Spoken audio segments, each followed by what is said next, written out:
ఓం విఘ్నేశ్వరాయ నమః. ఓం శ్రీ గురుభ్యో నమః. ఓం దుందుర్గాయ నమః. ప్రేక్షక మహాశీలందరికీ నమస్కారం. కుంభరాశికి చెందిన జాతకులకి జూన్ నెల 16వ తేదీ నుంచి 22వ తేదీ వరకు గోచార ఫలితాలు ఎలాగుంటాయనే విషయాన్ని మనం తెలుసుకునే ప్రయత్నం చేద్దాం. ఈ కుంభరాశికి చెందిన జాతకులంటే ధనిష్ట నక్షత్రం 3-4 పాదాలు, శతభిషం నక్షత్రం 1, 2, 3, 4 పాదాలు, పూర్వాభాద్ర నక్షత్రం 1, 2, 3 పాదాలకు చెందిన వ్యక్తులు ఎవరైనా సరే ఈ కుంభరాశికి చెందిన జాతకులై ఉంటారు. మరి ఈ కుంభరాశికి చెందిన జాతకులకి జూన్ నెల 16వ తేదీ నుంచి 22 తేదీ వరకు ఉన్న వారంలో కుంభరాశి వారికి గోచార ఫలితాలు ఎలాగుంటాయనే విషయాన్ని మనం తెలుసుకునే ప్రయత్నం చేద్దాం. ఈ కుంభరాశి వారికి ఈ వారంలో ప్రథమార్థం అంతా కూడా కొంచెం ఈ రాశికి చెందిన జాతకులు జాగ్రత్తగా ఉండాల్సిన అవసరం ఎంతైనా ఉంటుంది. ముఖ్యంగా ఆరోగ్య సంబంధమైన ఇబ్బందులకి సంబంధించి వీళ్ళు కొంచెం జాగ్రత్తగా ఉండాల్సిన అవసరం ఎంతైనా ఉంటుంది. ముఖ్యంగా ఈ రాశికి చెందిన జాతకులు దూర ప్రయాణాల్లో కానీ లేకపోతే ఎక్కడికైనా బయటికి వెళ్ళినప్పుడు కానీ బయట ఆహార పదార్థాలు తీసుకోకపోవటం అనేది చాలా వరకు మేలు చేస్తుంది. అలాగే మీకు ఈ కాలంలో ఖచ్చితంగా కూడా మరి 16వ తేదీన ఈ రాశికి చెందిన జాతకులు ఖచ్చితంగా ఈ అజీర్ణ సంబంధమైన ఇబ్బందులు, రోజు తిన్న ఆహారం అరగకపోవటం, ఈ పిక్కల నొప్పులు, కాళ్ళు నొప్పులు ఇలాంటివన్నీ కూడా మీకు రావడానికి ఎక్కువగా అవకాశం ఉంటుంది.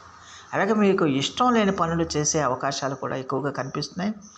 దోషపూరితమైన ఆహార పదార్థాలు తీసుకోవడానికి కూడా జరుగుతుంది. అందువల్ల బయట ఆహార పదార్థాలని మీరు అవాయిడ్ చేయండి. అలాగే ఆరోగ్యం కూడా మీకు పెద్దగా సహకరించదు. దానివల్ల ఏంటంటే మీరు శారీరకంగా మానసికంగా కూడా కొంచెం వ్యధ చెందడానికి ఎక్కువగా అవకాశం ఉంటుందనే విషయాన్ని గమనించాల్సిన అవసరం ఉంటుంది. అలాగే 17వ తేదీ నుంచి 19వ తేదీ ఉదయం 10 గంటల వరకు కూడా ఈ రాశికి చెందిన జాతకులు కొంచెం మీ యొక్క దూర ప్రయాణాలకి ఎక్కువగా అవకాశాలు కనిపిస్తున్నాయి. అయితే దూర ప్రయాణాలు చేసేటప్పుడు మాత్రం ఈ రాశికి చెందిన జాతకులు కొంచెం జాగ్రత్తగా ఉండాల్సిన అవసరం ఎంతైనా ఉంటుంది. సంతానంతో సాధ్యమైనంత వరకు మీరు సౌమ్యంగా ఉండాల్సిన అవసరం ఎంతైనా ఉంటుంది. వారితో ఎలాంటి వాగ్వివాదాలకు కానీ వాదోపవాదాలకు కానీ ఘర్షణలకు కానీ మీరు దిగకపోవటం మంచిది. లేకపోతే సంతానంతో మీకు కలహాలు ఏర్పడడానికి ఎక్కువగా అవకాశాలు ఉంటాయి. వస్త్ర నష్టం, ధన నష్టం కూడా జరగడానికి ఎక్కువగా అవకాశాలు ఉంటాయి. ఆరోగ్యం కూడా మీకు అంతంత మాత్రంగానే ఉంటుందన్న విషయాన్ని గమనించాల్సిన అవసరం ఉంటుంది. బంధుమిత్రులతో కానీ ఇతరులతో కానీ మీరు ఎంత జాగ్రత్తగా ఉంటే అంత మంచిది, ఎంత ఓర్పుతో ఉంటే అంత మంచిది, ఎంత సహనంతో ఉంటే అంత మంచిది. మీ అసహనాన్ని ఎట్టి పరిస్థితిలో కూడా మీరు ఇతరుల మీద ప్రదర్శించకూడదన్న విషయాన్ని ఈ కుంభరాశికి చెందిన జాతకులు తెలుసుకోవాల్సిన అవసరం ఎంతైనా ఉంటుంది. అలాగే ఈ రాశికి చెందిన జాతకులకి మరి 19వ తేదీ ఉదయం 10 గంటలు దాటిన తర్వాత నుంచి 21వ తేదీ వరకు కూడా మీకు చాలా వరకు అనుకూలమైన ఫలితాలు ఎక్కువగా సూచిస్తున్నాయి. ముఖ్యంగా ప్రభుత్వ సంబంధమైన ఉద్యోగాల్లో పనిచేస్తున్న వాళ్ళందరికీ కూడా ఖచ్చితంగా మీకు ఉద్యోగంలో మంచి ప్రోత్సాహం లభిస్తుంది. ప్రభుత్వపరమైన అనుమతుల కోసం ఎదురు చూస్తున్న వాళ్ళందరికీ ప్రభుత్వపరమైన అనుమతులు మీకు లభించడానికి ఎక్కువగా అవకాశం ఉంటుంది. ఇష్ట సిద్ధి కలుగుతుంది. మీరు ఏం కోరుకుంటే అది జరుగుతుంది. మీరు చేపట్టిన ప్రతి కార్యక్రమం కూడా ఖచ్చితంగా కూడా మరి మంచి ఫలితాలను ఇస్తాయి, సత్ఫలితాలను ఇస్తాయి. ఆరోగ్యం కూడా మీకు సహకరిస్తుంది. అంతకుముందు 2-3 రోజులు ఆరోగ్యం మీకు కొంచెం ఇబ్బందిగా మారినప్పటికీ 19వ తేదీ ఉదయం తర్వాత నుంచి కూడా మీకు ఆరోగ్యం సహకరిస్తుంది. చాలా ఉత్సాహంగా సంతోషంగా ఉంటారు. అలాగే వ్యాపారస్తులకు కూడా వ్యాపారంలో మంచి లాభాలు ఉంటాయి. ఉద్యోగస్తులకు కూడా ఉద్యోగంలో మంచి లాభాలు ఉంటాయి. కొత్త ఉద్యోగాల కోసం ప్రయత్నాలు చేసే వాళ్ళకి ఖచ్చితంగా కొత్త ఉద్యోగాలు రావడానికి ఎక్కువగా అవకాశం ఉంటుంది. అలాగే బంధు సమాగమం కూడా జరుగుతుంది. మీరు మీ ఫ్రెండ్స్ ఇళ్ళకి వెళ్ళటం, వాళ్ళు మీ ఇళ్ళకి రావడం, ఇలాగ వచ్చి వాళ్ళు విందు వినోద కార్యక్రమాల్లో పాల్గొనడం కూడా జరుగుతుంది.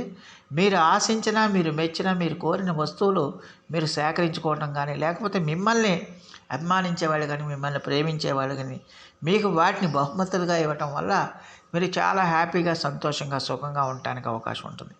అలాగే మీ ప్రతిభా పాఠవాలని అందరూ గుర్తిస్తారు. మీ ప్రతిభకి తగిన గుర్తింపు లభిస్తుంది. దానివల్ల మీ యొక్క కీర్తి ప్రతిష్టలు పెరుగుతాయి. అలాగే ఖచ్చితంగా కూడా చాలా వరకు అనుకూలమైన పరిస్థితులు ఉంటాయి. గౌరవ సన్మానాలు పొందడానికి కూడా ఎక్కువగా అవకాశాలు ఉంటాయి. అలాగే 22వ తేదీ నుంచి కూడా ఈ రాశికి చెందిన జాతకులు పట్టిందల్లా బంగారం అవుతుంది. చాలా వరకు అనుకూలమైన ఫలితాలు ఉంటాయి. మీరు చేస్తున్న ప్రతి పని కూడా మీకు అత్యద్భుతమైన లాభాలను ఇస్తుంది. ఉద్యోగంలో కానీ, వ్యాపారంలో కానీ, ఇతరత్రా కానీ మీకు అన్ని రకాలైన లాభాలు మీకు సమకూరడానికి ఎక్కువగా అవకాశం ఉంటుంది. దానివల్ల మీరు చాలా హ్యాపీగా, సంతోషంగా ఉంటారు. అలాగే స్నేహితులతో విందు వినోద కార్యక్రమాల్లో పాల్గొంటారు. ధనధాన్య వస్తు లాభాలు కూడా మీకు పెరుగుతాయి. అలాగే మీరు ఏ కార్యక్రమం చేపట్టినా కూడా అది 100కి 100 పాళ్ళు విజయం సాధిస్తుంది అనే విషయాన్ని ఈ కుంభరాశికి చెందిన జాతకులు తెలుసుకోవాల్సిన అవసరం ఎంతైనా ఉంటుంది. అలాగే ఈ రాశికి చెందిన జాతకులకి మరి ఖచ్చితంగా కూడా మరి ద్వితీయ స్థానంలో రాహు, ద్వితీయ స్థానంలో కుజుడు, అలాగే పంచమ స్థానంలో రవి, పంచమ స్థానంలో బుధ, శుక్రులు కూడా ఈ రాశి వాళ్ళకి అనుకూలించడం వల్ల చాలా వరకు అనుకూలమైన ఫలితాలు ఉంటాయనే విషయాన్ని ఈ కుంభరాశికి చెందిన జాతకులు తెలుసుకోవాల్సిన అవసరం ఎంతైనా ఉంటుంది.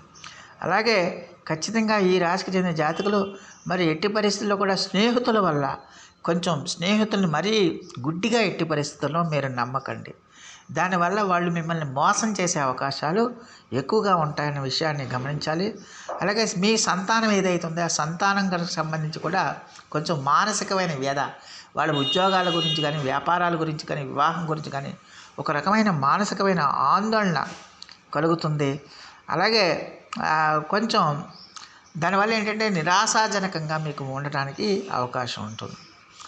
అందువల్ల ఈ రాశికి చెందిన జాతకులు అందువల్ల ఏంటంటే మీ పిల్లలతో సాధ్యమైనంత వరకు జాగ్రత్తగా ఉండాల్సిన అవసరం ఎంతైనా ఉంటుందనే విషయాన్ని ఈ కుంభరాశికి చెందిన జాతకులు తెలుసుకోవాల్సిన అవసరం ఉంటుంది. అలాగే ఖర్చులను కూడా మీరు అదుపులో ఉంచుకోవాల్సిన అవసరం ఉంటుంది. ఏది ఏమైనప్పటికీ కూడా మీకు ఖచ్చితంగా కూడా ఒక రకమైన ఆత్మవిశ్వాసంతో, ఒక రకమైన ఆత్మబలంతో మీరు ముందుకు వెళ్ళడానికి ఎక్కువగా అవకాశం ఉంటుందన్న విషయాన్ని గమనించాలి. ఒక రకమైన మొండి ధైర్యంతో మీరు ముందుకు వెళ్ళడానికి అవకాశం ఉంటుందన్న విషయాన్ని గమనించాల్సిన అవసరం ఎంతైనా ఉంటుంది. మరి ఈ రాశికి చెందిన జాతకులు మరిన్ని మంచి ఫలితాల కోసం, మరిన్ని సత్ఫలితాల కోసం ప్రతిరోజు కూడా ఆదిత్య హృదయాన్ని పఠించండి. అలాగే మేధో దక్షిణామూర్తి వారి యొక్క ఆరాధన మీరు క్రమం తప్పకుండా చేయండి. మేధో దక్షిణామూర్తి వారి స్తోత్ర పఠనం చేయండి. దానికి తోడు ప్రతిరోజు కూడా విష్ణు సహస్రనామ పారాయణం చేయటం వల్ల చాలా వరకు సమస్యల నుంచి మీరు బయటపడటానికి ఎక్కువగా అవకాశం ఉంటుంది. సో ఆ దేవదేవుడు మీ అందరికీ కూడా ఆయుర ఆరోగ్య ఐశ్వర్యాలు ఇవ్వాలని మనస్ఫూర్తిగా వేడుకుంటూ ఈ నా వీడియో కనుక మీకు నచ్చితే లైక్ చేయండి, షేర్ చేయండి, కామెంట్ చేయండి, సబ్స్క్రైబ్ చేయండి. సర్వేజన సుఖనో భవంతు. నమస్కారం.